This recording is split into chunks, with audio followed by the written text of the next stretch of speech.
Square root compatible with Whirlpool Kenmore Maytag KitchenAid.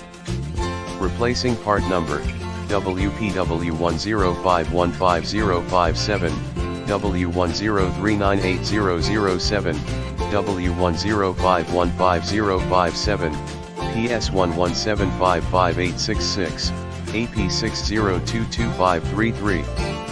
Whirlpool WRS325FDAT02, WRS325FDAM02, WRS325FDAM04, WRS325FDAM01, WRS331FDDB01, WRS331FDDW01, WRS331FDDM01, Kenmore 106411222213, 1064-112-2211, 1064-112-2212, 1064-112-2210. Square root normal working voltage, V12.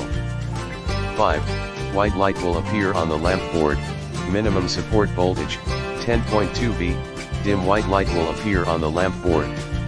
If the voltage is lower than 10.2 V, it will not light up due to low voltage.